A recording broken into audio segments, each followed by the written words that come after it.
Okay.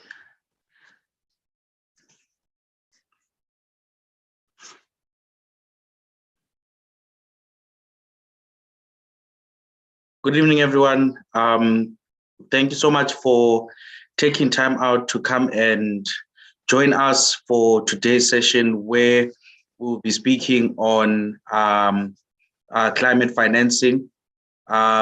We will be kicking off shortly, and I'm happy to say that both our speakers are here, Mr. Deepak Patel and Mr. Olympus Tate, who will in due course then have an opportunity to introduce themselves before we begin.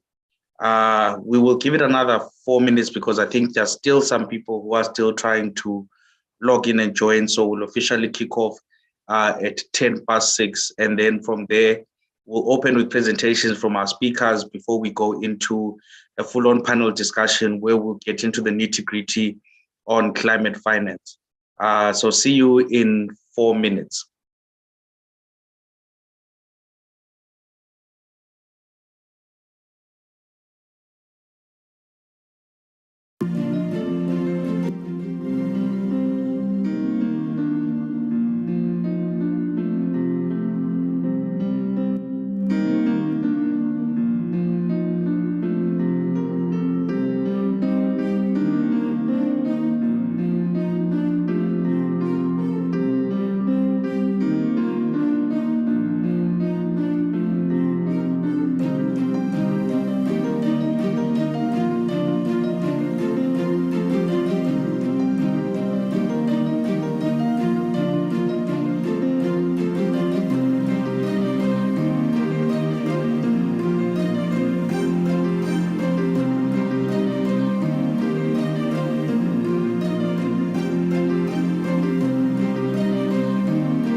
Good evening once again, everyone. Thank you so much for making time to join us this evening for this, what promises to be an interesting discussion on climate finance and the South African story around that.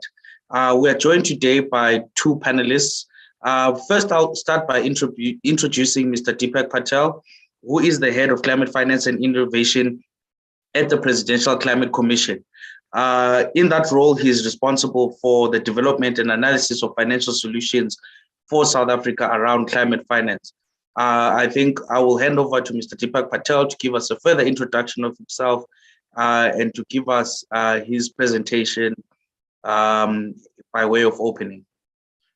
Thank you very much, Langa, and fellow panelist Olympus. It's nice to see you again, Olympus.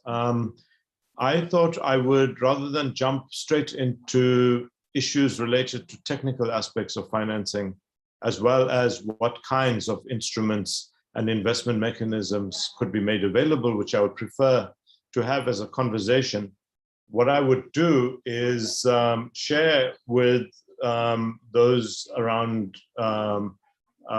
this conversation what the PCC is and how, as a country, we've made a commitment to a decarbonized future.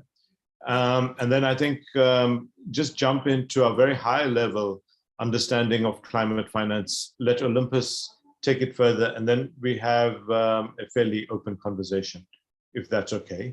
By way of my introduction, I'm the head of climate finance, as Langa has indicated, at the Presidential Climate Commissions. And very briefly, I'm a chemical engineer.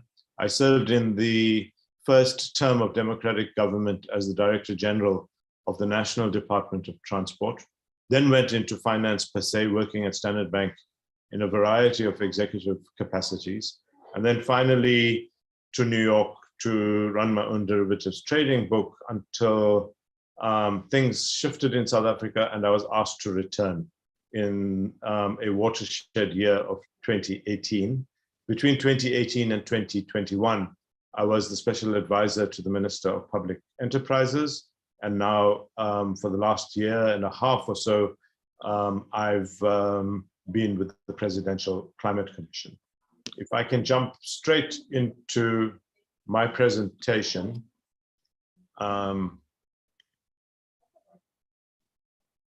Apologies about that. The Presidential Climate Commission was formed by the President in December of 2020, and it has its genesis in the 2018 Job Summit. So that's quite important to understand as well, because at that Job Summit, understanding full well that the world was going to be responding to climate change and that there would be potentially winners and losers in such a process, the labor union movement actually, as early as 2010, started talking about the need for any transition towards a decarbonized future to be a just transition. The Presidential Climate Commission, unlike other presidential commissions, is chaired by the President himself, with the Deputy Chairperson being Vali Musa, who in the first democratic term of government was the Minister of Environment and Tourism, and he was instrumental in South Africa's being taken back into the UN fold, firstly, but also secondly, into the world of global climate and environmental governance. The commission itself is made up also of 10 ministers, largely from the economic cluster, but not only, as well as civil society, NGO, environmental groups, labor, youth, and academia. Quite important is that the commission itself was only really formed in the sense that the commissioners were appointed around about February of last year. So we're a very young organization. And very soon into 2021, running up to COP26 in Glasgow, the PCC saw that what was going to emerge from government as a offer to the United Nations Framework Convention on Climate Change, fondly known as the UNFCCC, would have been unambitious. And so corralling all of the available modeling work as well as industrial pathway choices that South Africa could undertake, the Presidential Climate Commission made a submission to Cabinet about a more ambitious proposal, which was then accepted. And that ambitious proposal, in a nutshell, sets the stage for what the country has committed unconditionally on the one hand, and secondly, on the other hand, with conditions to our contribution to decarbonization. And the original proposal in 2016, lodged at COP in Paris, was a commitment to move from that current carbon intensity of 398 million tons of CO2 equivalent to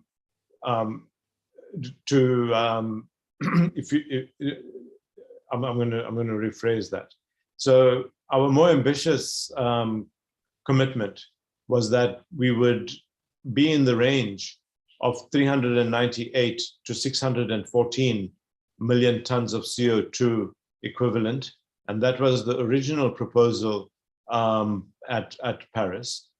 However, we then proposed more ambitious progressive ranges with targets to 2025, to 2030, and then net zero in 2050.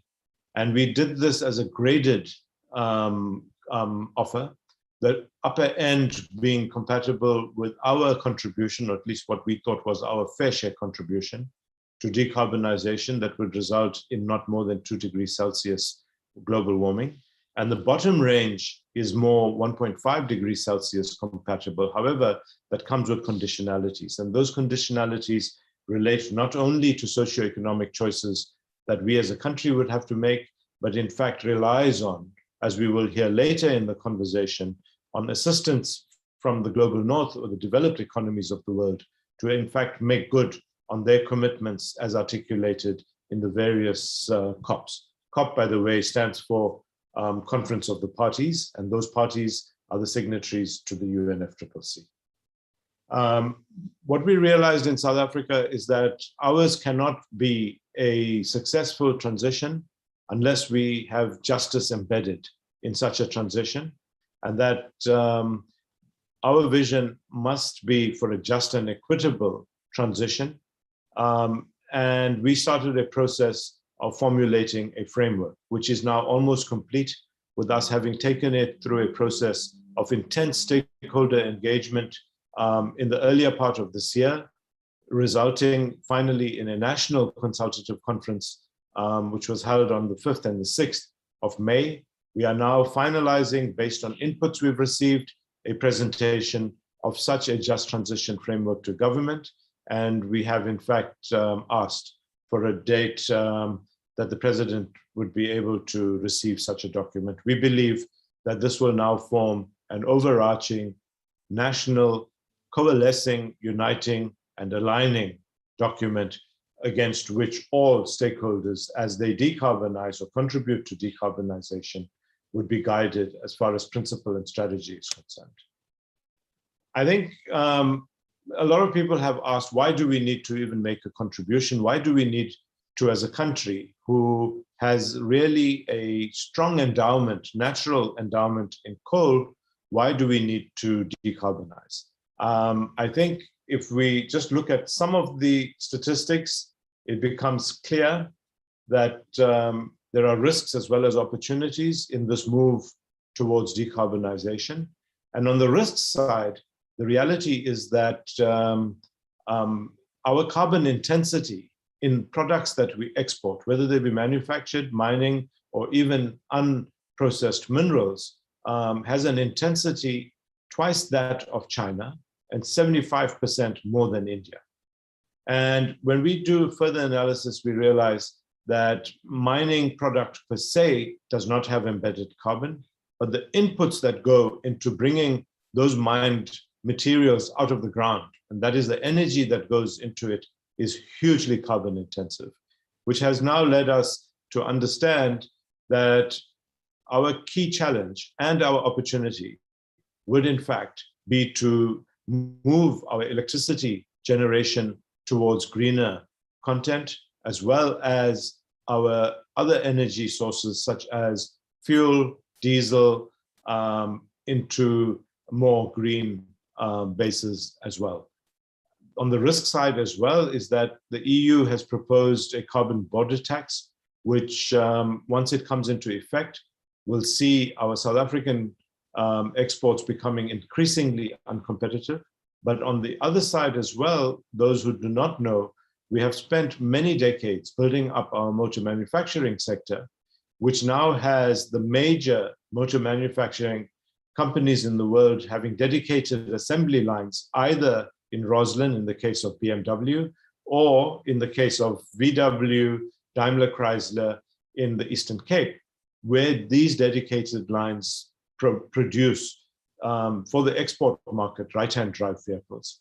As soon as EU stops importing any internal combustion engine vehicles, those jobs as well as those export revenues become at risk. We also know that if we want to decarbonize the electricity sector, we're talking about ESCOM-run power stations which have coal as their primary fuel source. And we also know that 90% of our energy comes from a very confined region in the country, and that is Mpumalanga, where we have to focus on whatever we do with respect to an accelerated coal transition. We have to pay careful attention to the value chains, supply chains, and the investments that are needed to change Mpumalanga from coal reliance to a green hub potentially, but more importantly, to begin to diversify the local economies around power stations and coal mines. If we look at what we believe is going to be the trajectory around the world, and Olympus might have a similar or maybe even a different view, and this is the global trend that we believe we have to take into account as we undertake our own transition. And that is by 2025, which is barely a few years away, we'll start seeing increasing divestment from fossil fuel. We're already beginning to see that in the form of all of South Africa's large commercial banks having taken corporate level or board level strategic decisions not to invest in coal anymore. We will also start seeing, partly as a result of our decarbonization endeavors, but more importantly as a result of age and lack of performance, end of life issues that ESCOM faces in some of its older power stations, we'll start seeing a decommissioning of power stations which are run on coal. By 2030, around the world, we expect to see tax regimes as well as punitive measures related, as I said earlier, to embedded carbon in our exports. We do see that coal demand starts to drop off quite precipitously around the world. But more importantly, we will start seeing, like we experienced the KwaZulu-Natal floods a few weeks ago, about 2 months ago, we'll start seeing much more acceleration in the impacts of climate change. By 2040, we believe that the internal combustion engine will be no more, that much higher travel costs will be imposed as a result of carbon punitive measures in their inputs. And we will start seeing, we believe, a shift from gas, natural gas, to hydrogen. And by 2050, if the world lives up to its promise to itself, we'll probably see the end of coal and gas, if not by 2050, certainly by 2060 or 2070. And that our energy systems will in fact largely be based on hydrogen and renewables. And we will start seeing major parts of the world today that are beautiful, environmentally attractive, starting to deteriorate. And we will then see that tourism assets will start to suffer quite dramatically as well. In terms of what is the jobs impact, I'm not going to read through this slide, but this is work in progress as we understand, as we begin to unfold what the impact is going to be of our decarbonization journey, as well as negative climate impacts. All of these sectors, as colleagues on this roundtable conversation will know, are very, very high contributors, not only to GDP, but also to jobs. And secondly, in global terms, our global revenue, export revenue, comes from a number of these sectors as well. And therefore, we need to have a keen understanding of what the job impact is going to be as we transition. In terms of a just transition, I'll let colleagues read this, but at the heart of it is that we want to leave no one behind. At the heart of it also is that we are not doing this because the global community demands it of us, but we are doing it because it makes absolute sense with respect to a growth, job creation, and social economic development program for us. We believe that it needs to be consistent with the objectives of our national development plan. It needs to be consistent with our need to move jobs up the value chain and have more decent jobs in the future. It also means for us that there has to be embedded protection for people who might fall out as a result of some of the negative consequences of the transition. We see the principles of just transition in three buckets. One is distributive justice, and that is as the risks of climate change as well as economic implications for a decarbonized future presents themselves, we need to ensure that it is not, as is most often the case, only the poor and the marginalized who have to deal with the risks arising out of climate change impacts, which in large part has been caused by the developed world, but also within our own country. With the kind of inequity that we see, we need to ensure that the upper classes, so to speak, don't simply buy their way out of the negative impacts, leaving the poor to fend for themselves. And I think we saw this very, very clearly in the KwaZulu-Natal floods. Restorative justice relates both to the environment and to people. And within the UNFCCC framework, although there isn't total consensus, in principle, there is an understanding that says those who have trodden a development path that is carbon heavy need to ensure that development paths to be undertaken by developing countries needs to be assisted. And in this respect, as our deputy chairperson will say, the thieves of the environment must now start paying back some of the proceeds of their theft. And then, of course, there's procedural justice. And no one needs to remind us as South Africans how important it is to ensure that all stakeholders are part of the conversation, that even those who might be negatively impacted are part of the decision-making that affects their futures. Coming to finance, we have had a fairly interesting debate, even within the PCC, about whether climate finance is different to just transition finance, whether climate finance is in fact different to finance as a whole. And we think they're all integrated, but that we need to keep our eye on what the differences might be. And therefore, we see climate finance is to be designed to mobilize and deploy funding for decarbonization activities, while just transition finance needs to be mobilized, needs to be designed to mobilize and deploy funding for actions that manage the consequences of climate decarbonization. We also see that climate finance will largely chase investments that deliver impacts, as well as goals related to reduced CO2 and greenhouse gases, while just transition finance should also chase investments that has social upliftment at its heart. I know I'm running out of time, and we just want to make the point, and we can unpack this in the conversation.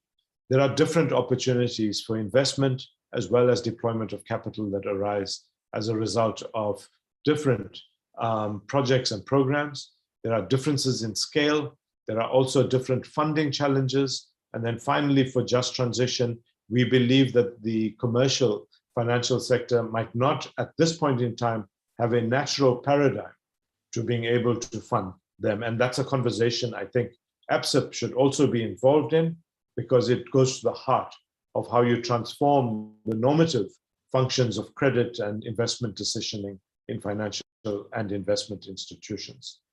Within ESG, we've made a number of recommendations in our Just Transition framework, And I know you have an ESG series conversation, so I'll just keep this up for 30 seconds to look at what, in point form, are some of the recommendations that we've made for corporates as they get judged with respect to their ESG performance, what we would be probably looking for. If they don't have it already, we would expect in their governance approaches for them to transition towards this. And that does bring me to the end of my introductory remarks. I apologize for taking more time than allocated. And thank you all for listening to my introduction. Thank you.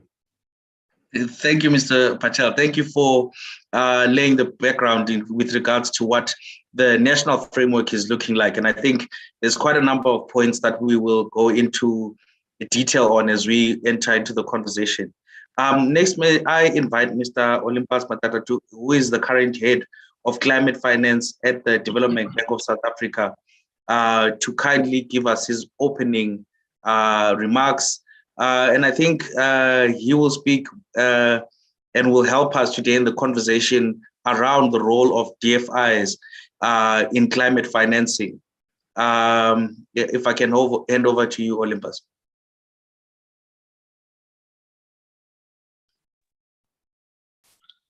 Thank you very much. Let me try and see. I'm trying to share my screen. My apologies.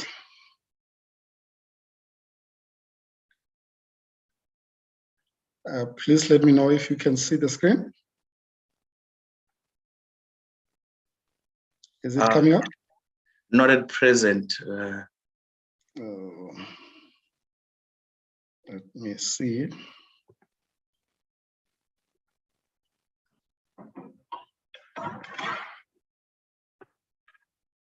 Apologies. Oh, where is that?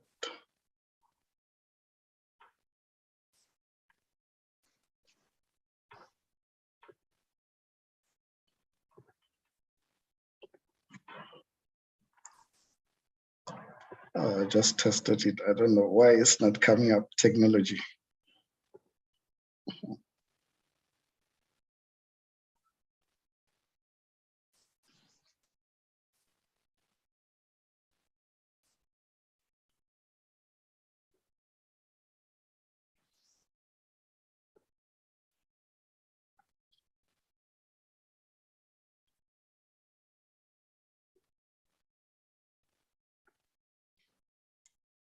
Nothing coming up? No, nothing yet. I think technology is letting us down. Maybe you can speak to the salient points in your presentation, and then if you're comfortable, sir, then you can make the presentation available for those in attendance to receive it post the event.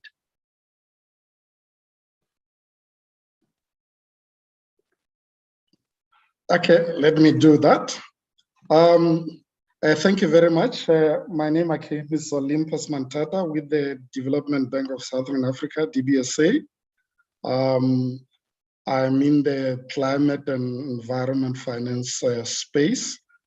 I thought what might be useful for me to share, especially after a very good base that Deepak laid, I just want to talk a bit about an approach from the DBSA side with regard to climate finance. So the starting point from a DBSA point of view is really to the recognition that the transition to a low carbon, climate resilient future requires significant amount of financing. And also that the resources that are available, especially from a public financial resource angle, aren't sufficient to really get us to the point where we need to get to. We are looking at utilizing really our vantage point to scale up and unlock additional financial resources into climate mandate.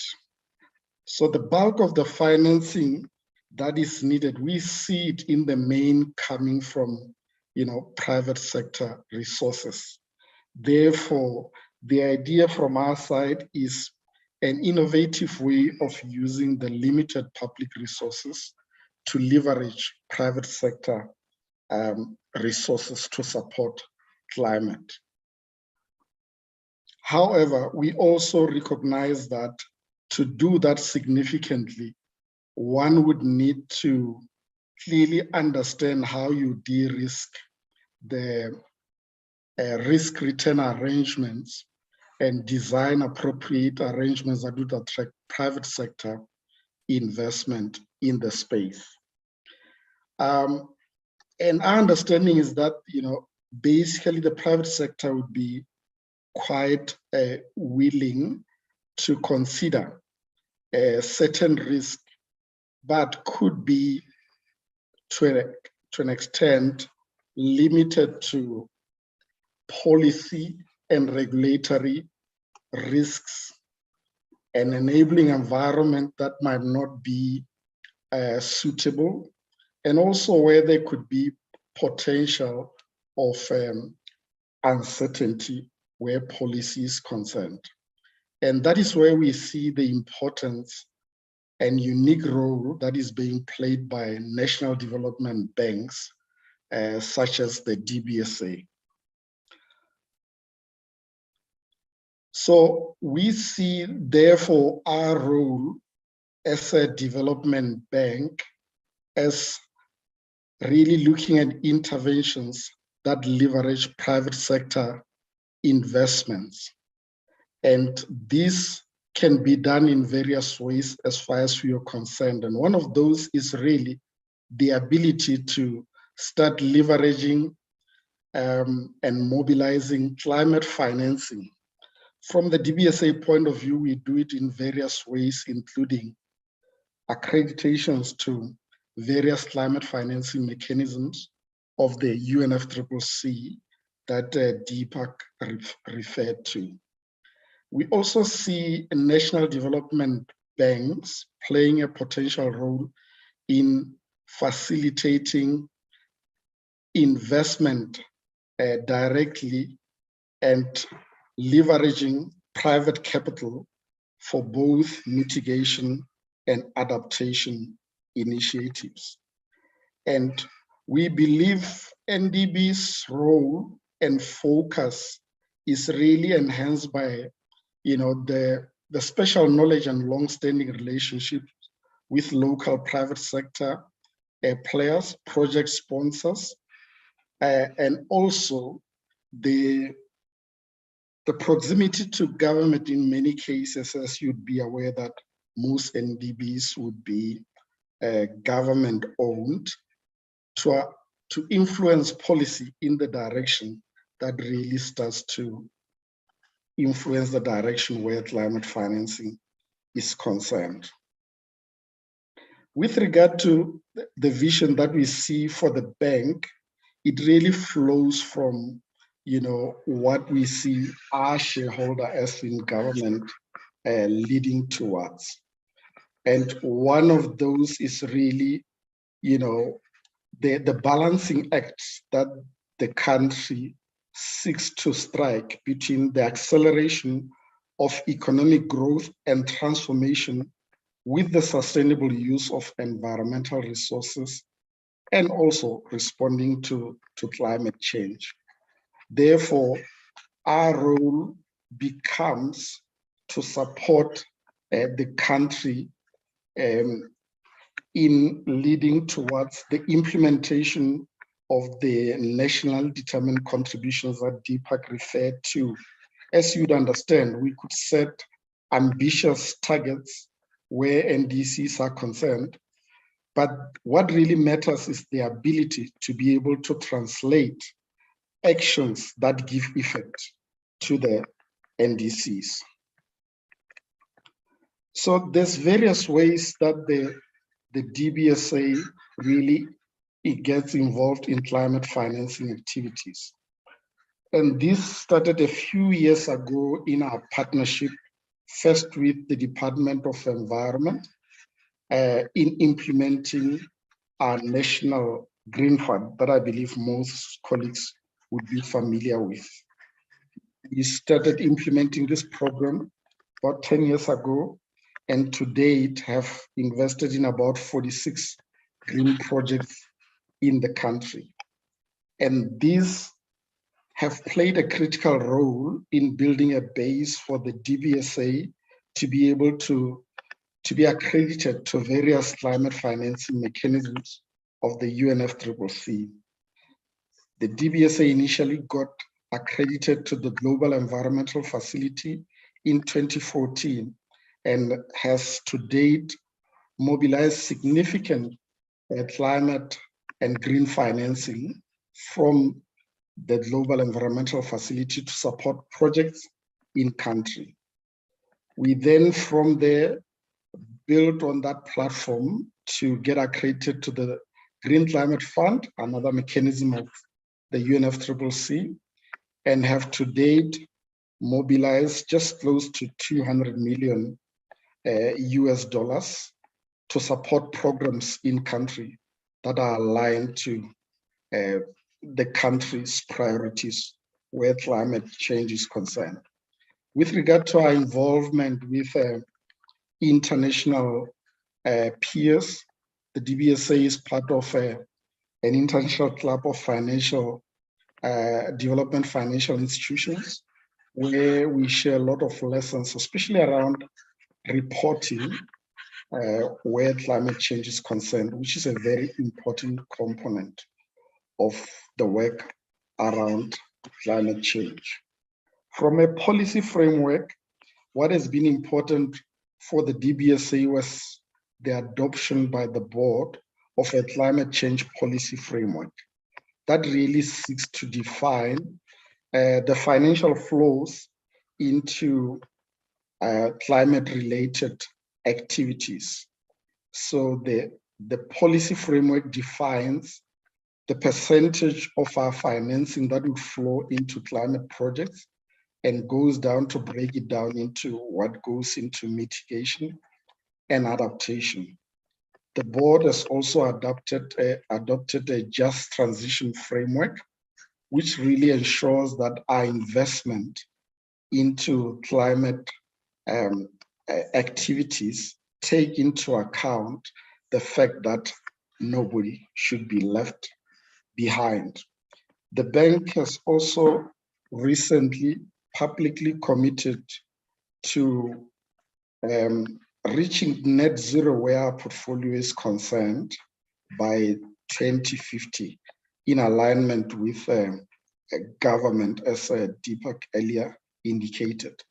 I think the key to the commitment is that the bank has committed to stop supporting new fossil fuel investment which are not part of a clear and unambiguous transition plan to a decarbonized future. So which means that the bank would only look at investments into new fossil fuel projects only if a clear and ambiguous transition plan is in place. So our journey to a low carbon economy has got various levers. So first is really, as I've indicated, to transition our portfolio towards a greener one. And then we seek to do that by leveraging private sector investment into climate change initiatives, as I've indicated. If I have more time later, I'll talk to various instruments that are co-funded by the DBSA and various other climate financing mechanisms to leverage private investments. And we are also looking at enhancing climate finance reporting, as I've indicated, through, learning from peers through the IDFC framework. And then we also find it quite important from a regional point of view to work alongside sister DFIs to ensure that we use the lessons we have learned through the accreditation process to help them also be able to start accessing climate financing mechanisms, especially those flowing from the UNFCCC. And more on the home front, we are also looking at, from a corporate point of view, just our carbon footprint, and look at how we start to address that.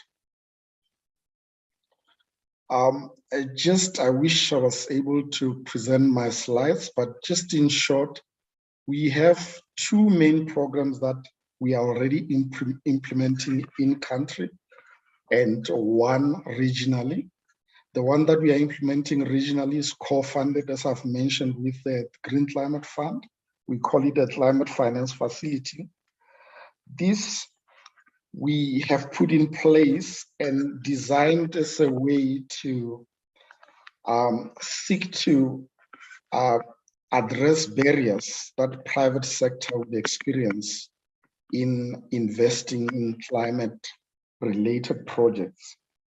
And the facility is currently operational in South Africa, Eswatini, Lesotho, and Namibia, and really seeks to provide a subordinated a facility to de-risk projects in a way that would encourage private sector investment in mitigation and adaptation projects. We also have another facility currently operational that seeks to really support the embedded generation investment program in country. We have approval from the Green Climate Fund of $100 million that we have matched from the DBSA side and is currently under implementation. And we seek to use this also to leverage private sector investment into the space. Other facilities that are currently in design phase is a national program on energy efficiency program. And then we are also looking at a municipal solid waste program, also a national program. Another big program that we are currently finalizing is a water reuse program to assist with the water shortages that we are having, mainly as a result of climate change, just to enhance the resilience of communities in country. And we are also, with support from the Global Environmental Facility, designing a program around electric mobility with major metros in country. This is just a few of the programs that we are working on. The idea being to increase the flows of climate financing into the country to support our transition and also to support the NDCs that Deepak referred to. I think maybe I should stop here for now, and I can pick up, I guess, other issues as the questions come through. Thank you very much.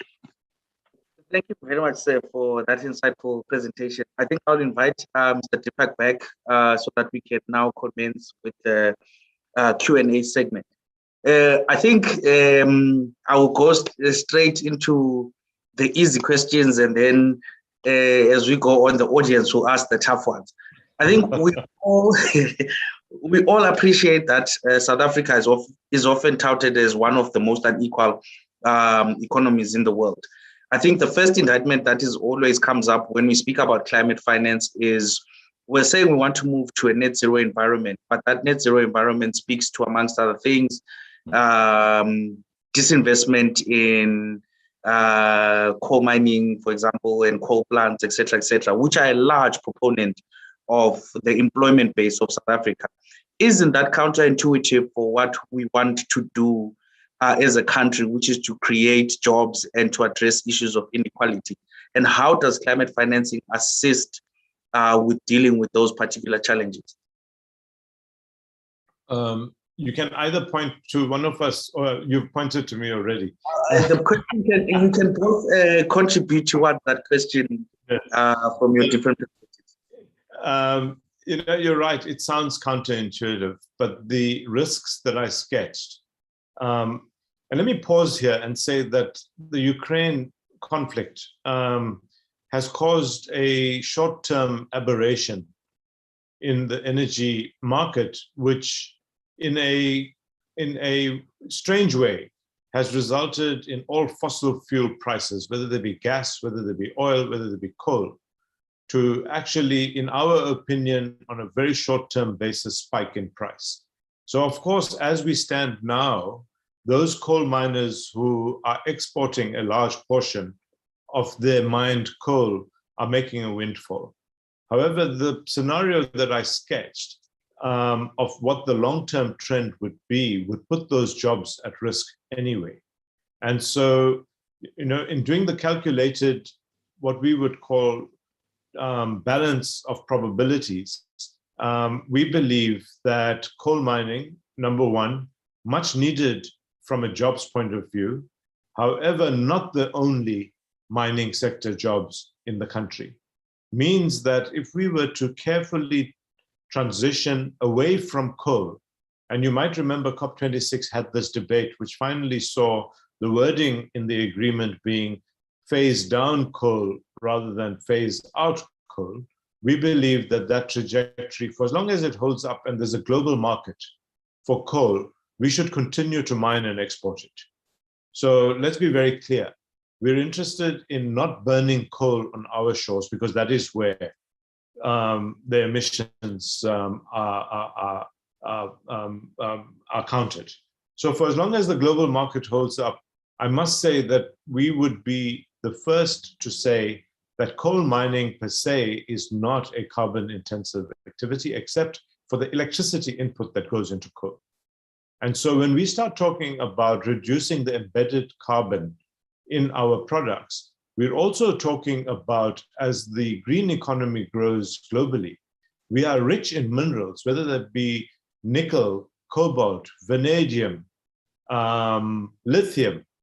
We are rich in those mineral resources that are absolutely key and foundational to a green economy. We need to explore how we crowd in, not climate finance, but normal finance into those mining activities.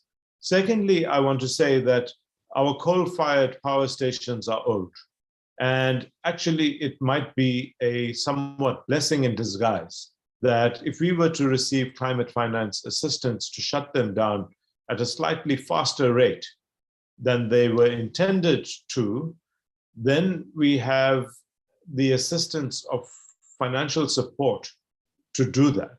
But I think the president is quite clear about the need to ramp up renewables as we undertake this decarbonization journey, because the last thing we want is for load shedding to become a permanent and ever increasing feature of our lives, both for society that is unbearable and for economy. We are now counting the disastrous impact that load shedding and the lack of energy assurance and security has. So to answer the question, I guess I've been doing it in a roundabout way.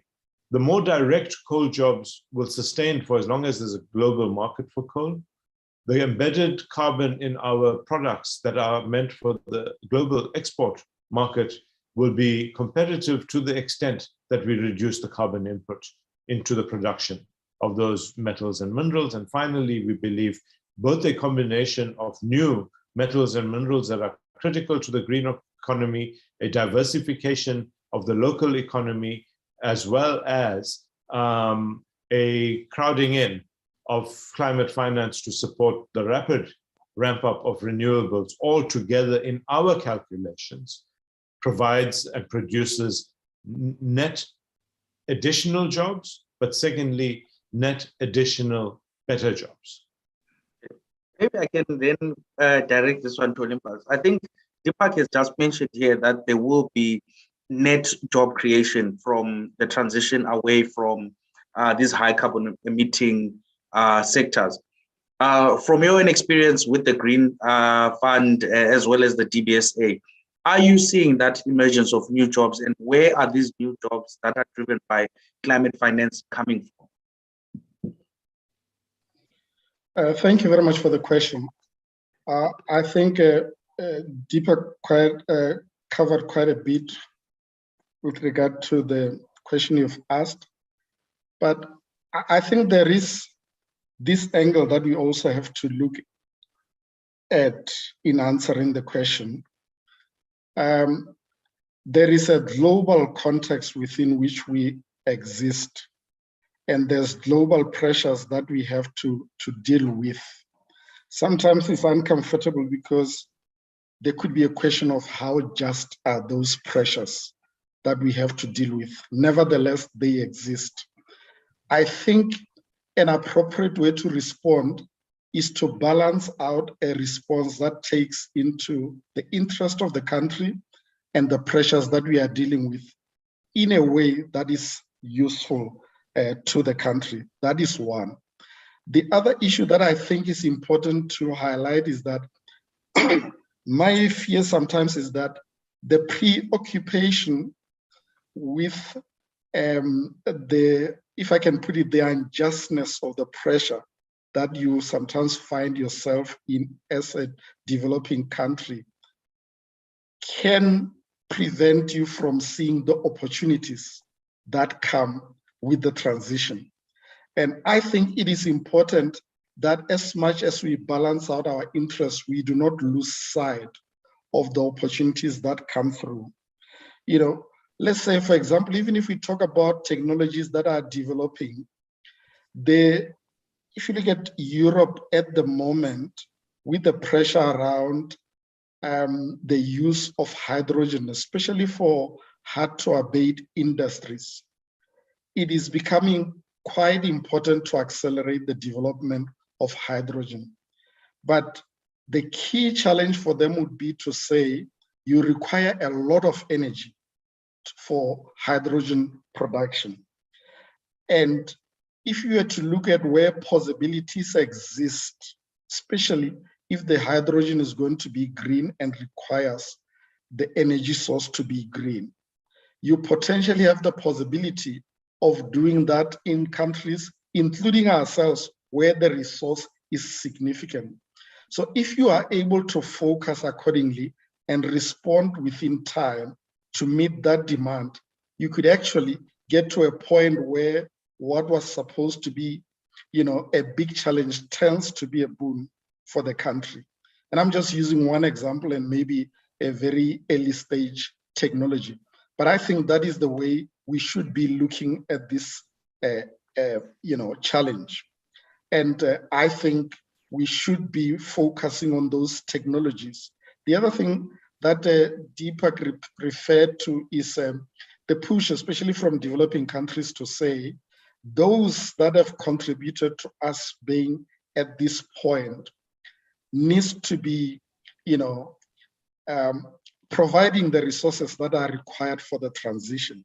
Therefore, I think it is important for us to also accelerate our readiness, not just as a country, but also as a region, to make sure that we fully access those resources and utilize them to advance our cause in a way that supports the development of our various countries. Thank you. Yeah, I think you've raised an important point there, Olympus. And I think one of the other common indictments is that we did not play as big a role in getting us to where we are as the developed world. And then we have, of course, the Paris Agreement. Would you be able to shed a bit more light on how that works and what are the potential opportunities for climate financing from South Africa linked to the Paris Agreement? So let me go first, but I'm sure Deepak would answer that even better than myself. But I just want to go to something that I've already mentioned, to say, you would see in those negotiations that your developing countries would emphasize the need of the developed world keeping their part of the bargain in terms of the contributions that have been promised. You'd see that previous commitments that have been made have not been fully met, and therefore the pressure for them to meet those commitments. But I think what is important is to then especially from our side, is to say these resources in many cases, when they become available, you don't want them locked up in processes where the developing countries aren't able to access them.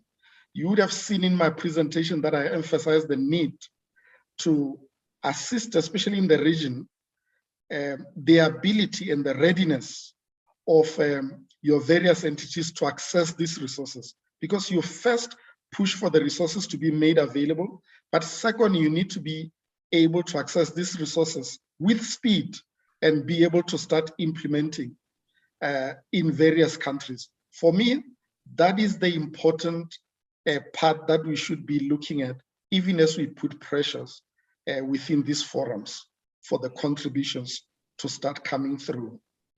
I'm sure Deepak will be well placed to support me in this answer. Totally supportive of Olympus, but in the UNFCCC framework, as we saw at COP26, number one, as early as Paris, which was 2015-16, the developed world made a commitment of $100 billion a year as financing packages that would be made available for the developing world to deal with their development pathways in a way that is less carbon intensive and differentiated but common obligations was the language that was used. Differentiated because developing countries still had to undergo their socio-economic development process, but were being asked to do this in a lower carbon intense way. And for the damage that the developed world over 100 years, in fact, 120 years of its industrialization pathway, which was totally based on fossil fuels, to pay back some of the climate damage, another term was coined, and that was very separate to the climate finance that will be utilized to stimulate economic growth and development that is carbon less intensive. But there was a clause called loss and damage. And loss and damage in a way, and I hate to draw the analogy here, is similar to the debate that took place with respect to reparations that needed to be paid for colonialism and racism. But it became a sticking point. So even COP26 was not able to actually put a quantum on what that loss and damage number would be, but an acceptance of the principle. And we're hoping that as we move to Sharm el-Sheikh, the developed world understands that South Africa is a particularly uniquely placed developing country. Why is it unique? It's unique because it is, in fact, the most diversified industrial country in Africa. Secondly, it is a little more complicated, despite our inequality. In a global sense, we are middle income. And therefore, the debate is going to arise. We do not readily qualify for what we would call, conventionally speaking, overseas development aid. And so this whole debate about whether South Africa is going to be a recipient under loss and damage is debatable.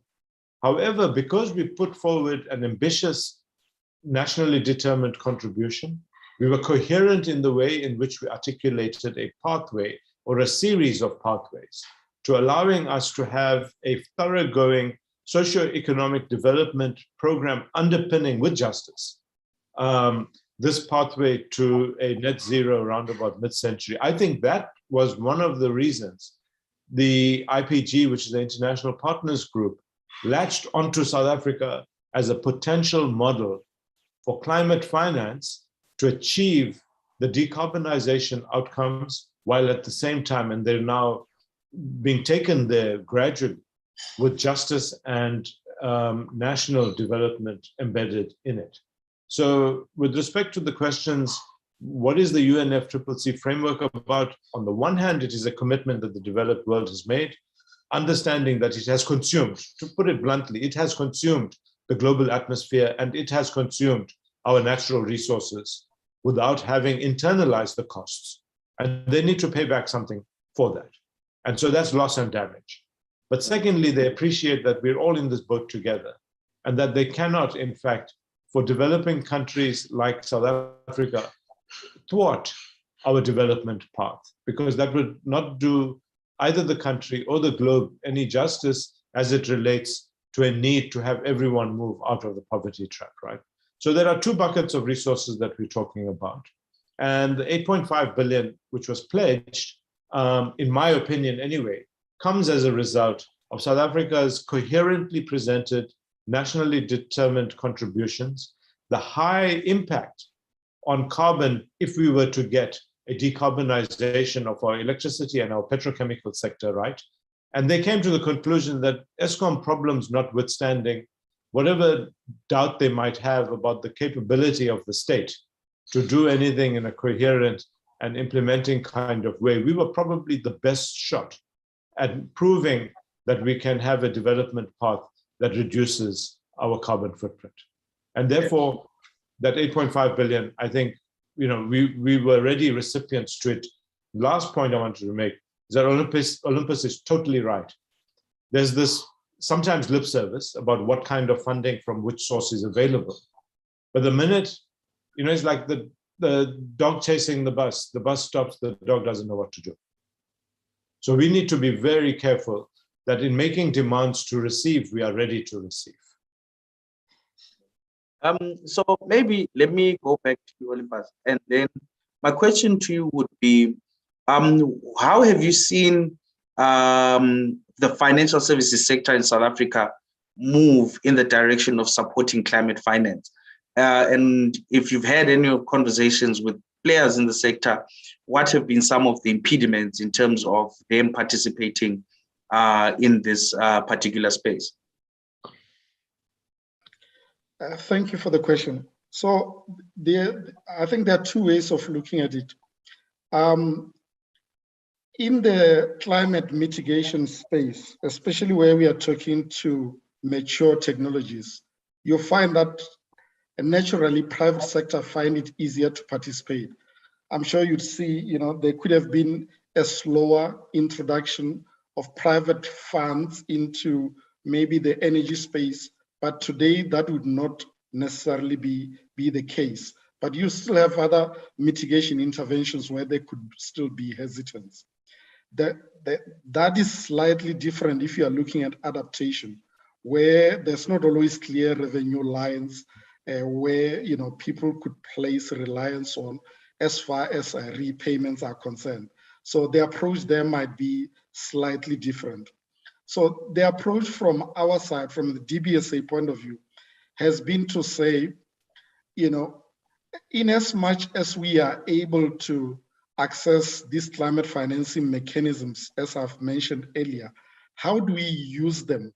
Or how do we use the concessionality that comes with these resources to leverage private investment? So what we have done in the design of facilities that we are currently implementing was to go to various private sector players to understand what would be the barriers they would experience in investing in climate related projects, and designed products that would seek to address those barriers. And with that, we have seen, at least to a limited extent now, based on what we have in place, we have been able to unlock, I think, an encouraging amount of funds coming into climate projects, even some of adaptation projects that I referred to earlier, by providing first, as I mentioned, subordinated facilities that would at least, credit enhance to some extent these investments. But also with commercial banks, what we have seen is where there is limitation, especially around investing in long tenures, maybe because of Basel III regulations, coming in with a product that extend the tenure, or taking the tail end of investment, has really resulted in, commercial banks being willing to invest in projects that they would otherwise not have invested in. And of course, what we try to emphasize in this investment is the concept of additionality. which really means we don't seek to crowd out private investment by using concessionality that we receive from climate resources, but instead use that concessionality to encourage and enhance financial flows into both mitigation and adaptation projects. That is the one angle. The other angle I wanted to talk to quickly is that you would have seen that there's a big response from the financial sector to align themselves with Paris, and which means you start to see most of these capital markets, being very specific in terms of where their monies would go. So if you look at an institution like ourselves, DBSA, where we need to be raising, our finance from the markets, it would mean that we need to position ourselves, especially from an ESG point of view, such that our portfolio, including the way that we report, places us at a position where we are able to continue able to access these resources.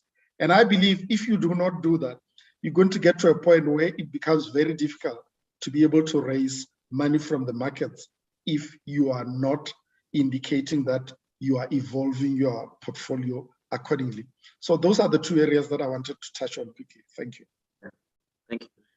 Deepak, you mentioned something quite interesting. I think one of the numerous things that's always said is that South Africa drafts great policy and implementation sometimes is our limitation. So we have this excellent policy right now where, or rather, let me call it, government is pushing a drive for us to invest in infrastructure in the country. How do we then tie this for the purposes of acceleration with the opportunities that exist within climate finance? If we first specifically carve out the most obvious one, which is the solving for energy. Yeah, very, very good question. We at the PCC are fully aware that government at this point in time might not be totally joined up in alignment.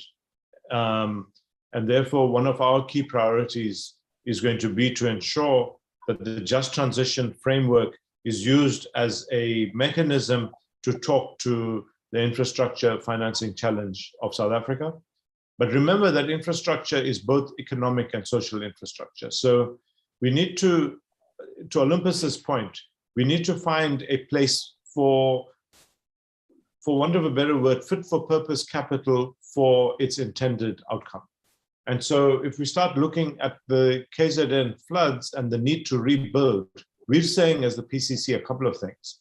One, we're saying infrastructure must be rebuilt in order for economic and social life to kind of return to where it was prior to the floods, but we need to do it in a way that enhances climate resilience, knowing full well, while we don't know exactly when and to what intensity, that flooding incident or event was a sign that there is more to come. And that then begs the question, what is the role of public money versus commercial stroke private money blended together to achieve this purpose? Can it be blended? If it can't, then at least be aligned. With respect to infrastructure, the challenge is going to be as we decarbonize our electricity sector from coal to renewables. I'm going to use a very practical example. Our grid infrastructure, our transmission infrastructure is heavily skewed in its capacity towards Mpumalanga. The natural resource of renewables, sun and wind, sits in a different part of the country. Right now, my team in the PCC is looking at, is it feasible, does it make financial sense if you choose to green or crowd in renewables in Mpumalanga, even if the sun shines 3% less brightly or 3% less during the day intensely, and the wind is maybe 5% weaker than it might be on the west coast of South Africa? Is it possible that the infrastructure plans that South Africa has can be put into a viable project for both social as well as infrastructure, let's just say, constraint overcoming? And so I'm becoming a fan very quickly of ensuring that our infrastructure program and our largely private sector renewables rollout must start speaking to each other. I'm not sure whether I'm answering in part your question or not. The second thing that we're very much wanting to do as the PCC is to look at government's budget across the departments and ask and answer what might be a simple question, but very difficult to unpack. And that is, how green is your budget?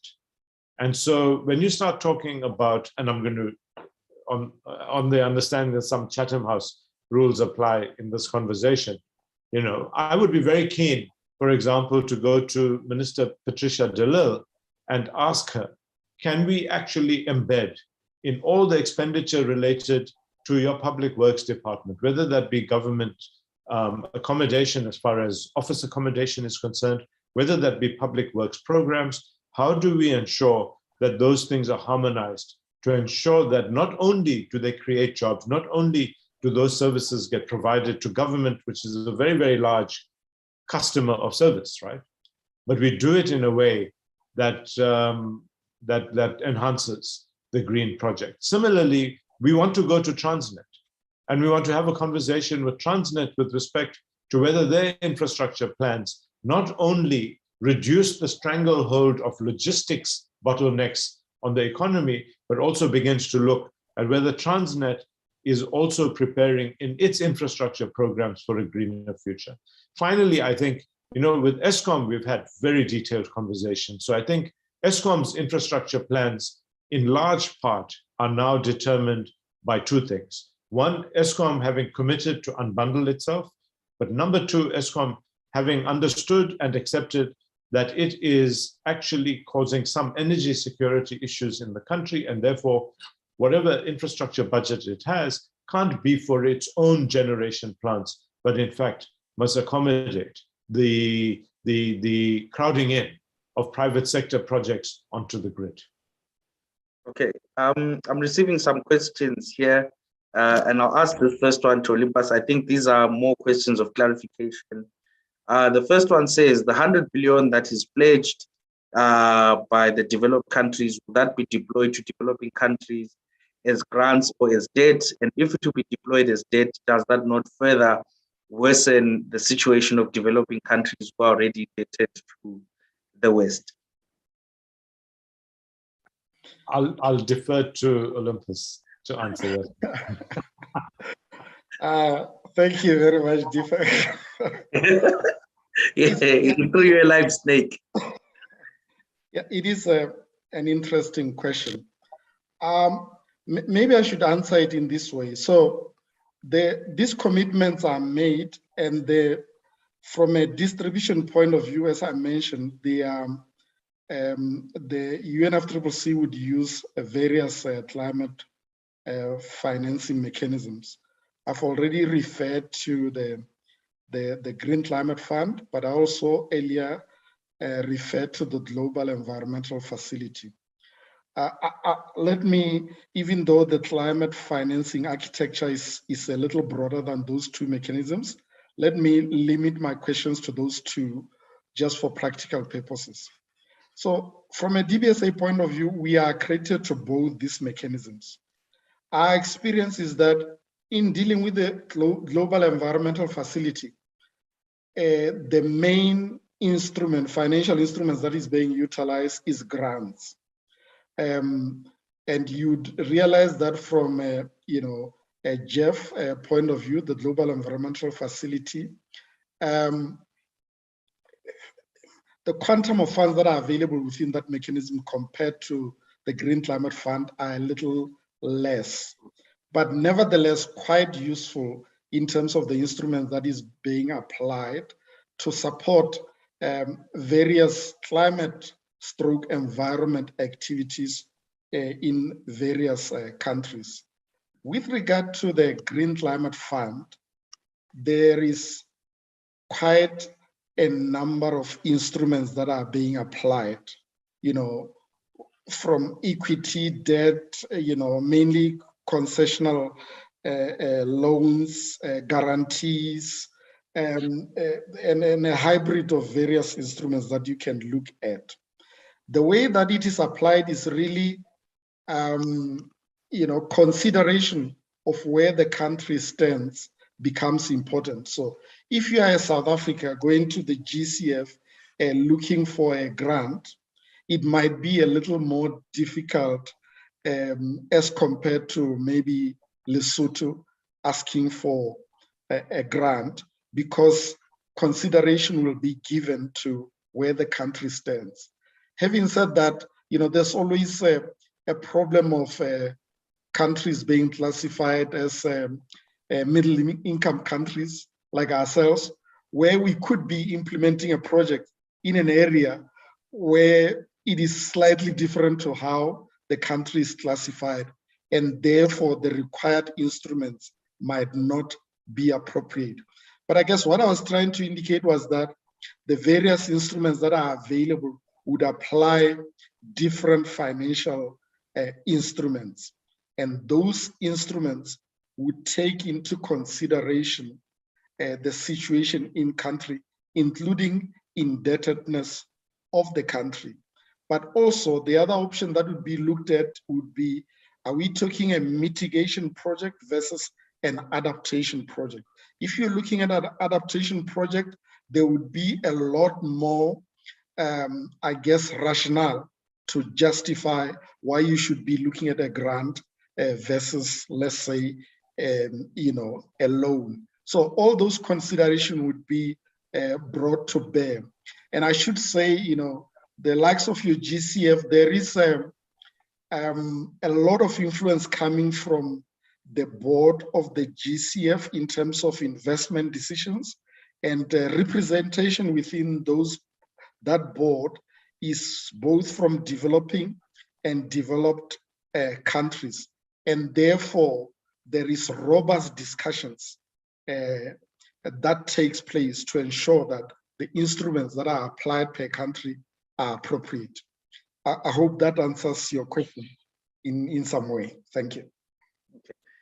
So the next question, and I'll leave it to you gentlemen to decide who gets to answer this one, says, earlier on, Olympus spoke about global pressures.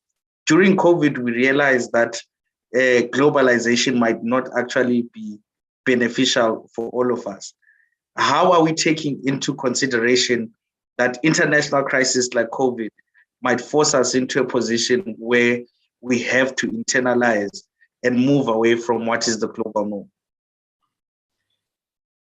That's a very interesting political economy as well as philosophy question. One, I would say that while COVID made everyone inward looking, the rapid spread of COVID spoke to the extent to which we are a globalized world. I think supply chains as well as nationalism has resulted not only as a result of COVID, but as we've seen more recently, as a result of other types of conflicts. And I think, our deputy chair in an internal meeting summed it up by saying, prepare yourself, put your seatbelts on, because the foreseeable future is going to be volatile. I think supply chains having been disrupted will simply reinvent themselves. My own view is that we cannot reverse the extent to which we have globalized without disrupting and fundamentally taking us backward as it relates to nation states trying to be inward looking. We saw how long apartheid survived until finally, a globalizing sentiment as well as a globalized economy kind of caught up with it. That's another debate altogether. But my own view is that we are part of the global environment, pun intended, and that no matter how inwardly we might look with respect to our own national interests, which we are doing, by the way, by insisting that ours is a just transition, in a way we are saying, as a nation state and as a South African society, we want all 60 million of our people to rise in their living standards as we undertake this decarbonization journey. Global pressures, they're going to be felt most heavily on those who emit the most. And so to Olympus's point, adaptation is largely going to be about how do we protect the most vulnerable, who do not come, by the way, from diversified economies which might have options as the world grows and as the global economy grows.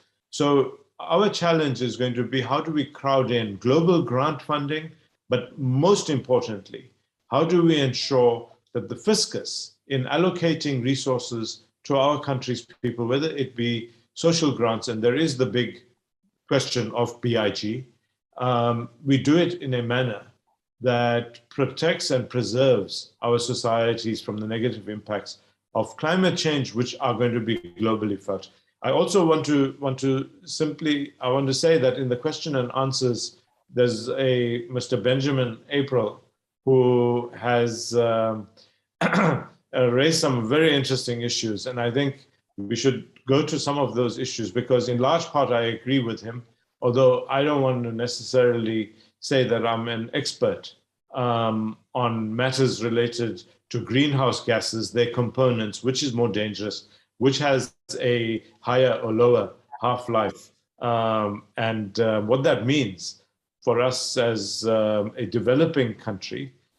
And maybe we are focusing on carbon for now, because we know it to be right now the largest voluminous contributor to global warming, but close on its heels are methane, close on its heels are noxious fumes made up of sulfur, nitrogen, and other fluorocarbons. We're not going to be able to avoid focusing on those greenhouse gases as we move forward, and which is why we do have a greenhouse gas regulation, which, by the way, Eskom, besides emitting as much CO2 as it does, is in danger of being shut down because it cannot, in fact, reduce the other greenhouse gases that are emitted in the course of producing its electricity. Sorry, I just abused my position to segue into another part of the conversation as well. So I apologize for that, but thank you for the space. No, that's fine. Thank you so much for taking time to address the questions there. I think, let me ask one last round of questions. One of the questions that we have here, let me just quickly pick the one that I think is going to be the most interesting and difficult. Okay, maybe this one is not so bad. It says, to what extent can one, working with the DBSA, be able to access some of this funding towards funding initiatives like you mentioned, like the establishment of green hydrogen production, green steel, and other such initiatives? Thank you very much. That one I can pass on to Deepak. Except, Olympus, if you say the IDC also has a role to play in this, and then I will pretend like I can speak on behalf of the IDC. That's a good angle. Yeah, but just to go back to the question, I mentioned a few instruments that we have in place that are already active. And I should just mention that green hydrogen is an important focus where we are concerned.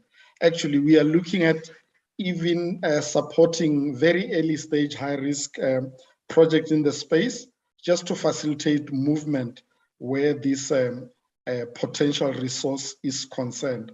So basically what we try to do from a DBSA point of view, we receive concessional financing from the likes of your GCF. What we do with the concessionality as part of our agreement with the GCF is to pass on the full concessionality to the project. So what we would not do is we would not receive concessionality from these financing mechanisms and then seek to benefit directly as the DBSA. What we actually look at is to say, we will blend what we receive from the likes of GCF with our own balance sheet resources to support projects in a way that the project itself would benefit from the concessionality. But the embedded generation program that I mentioned is active. The climate finance facility that I mentioned is active. So we are very happy to consider proposals that would come our way to see how we can support And as I mentioned, there's various other projects in the water sector, energy efficiency, solid waste that we are finalizing. And the idea will also be to mobilize climate resources to benefit the country from an implementation point of view. So yes, in short, we are open for business and ready to look at proposals that we can support. Thank you. Okay, last question. This one says, 2050, is that a realistic target? Do we have enough investment already in the space to ensure that we get there according to those timelines? For me, the optimist says that is what we're aspiring to. But like I said, the nationally determined contribution as a commitment that the country has made for the ambitious end of our NDC presupposes certain, what I would call conditionalities, as well as requirements that we have for the global north to be part of this process with us.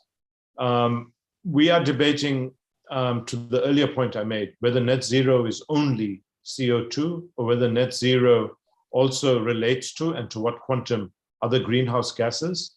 But in short, I want to say that if we get our act together as a country, harmonize, align, and make a concerted effort to fundamentally transform our industrial and economic base to grow as well as decarbonize, 2050 is maybe an ambitious target, but a realistic one. Remember that China has committed to 2070, I think it is, and India has committed to 2060. So as long as we're at the right pace, moving towards mid-century where we are competitive and at the same time decarbonized in our industrial base, I think I would say 2050 is a realistic target. If we miss it, not for leaving it to the 11th hour, because then we'll completely miss it by a few years, at least what we will have done by 2030, if we set out on this considered path, we will achieve near 2050, thereabouts, net zero, at least as it relates to CO2. If I can add quickly, if it's okay, I think the other important thing to watch out for is the intermediate targets that are set. Correct. And see how we are performing against that. And with that, another key thing is the ability to monitor what we are doing, because that's another important component to see if we are on track and if we will reach the target. But I agree with Deepak. I believe it is a reasonable target. And if we put our hands and minds to it, I believe we can reach it. Thanks. Okay. So I think in closing, I'll give each of you 1 minute to give us one key point on the role that we can play in terms of helping to champion the cause of climate finance in South Africa. I don't know who wants to go first. I'll go first so Olympus can have the last word. I am a fan of ABSIP. I've always been, since the days when Kennedy was your president.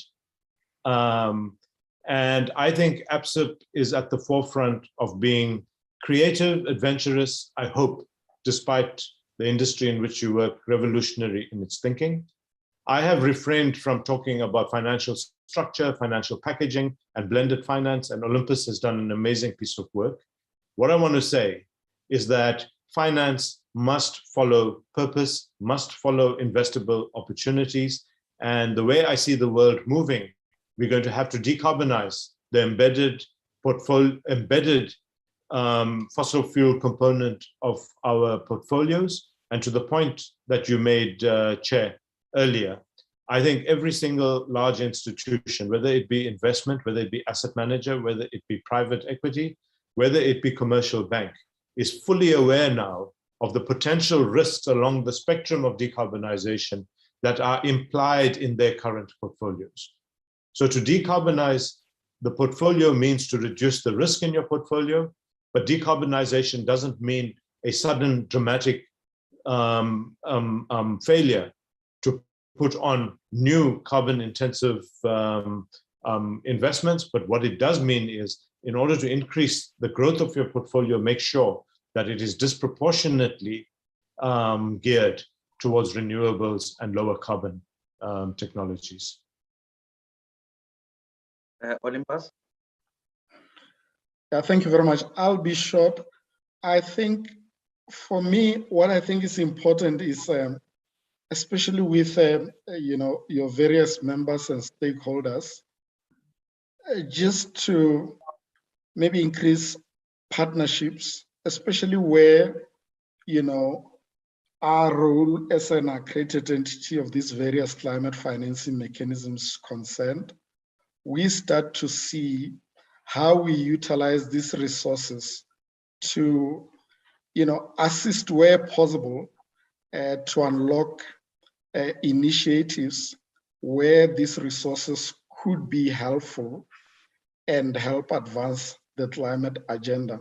And I think that we can do with increased closeness of understanding the offerings that we have in place, what they can do in terms of unlocking resources, financial resources into the space. And we would welcome the opportunity to share the lessons we have learned and also make available the resources that we are able to mobilize.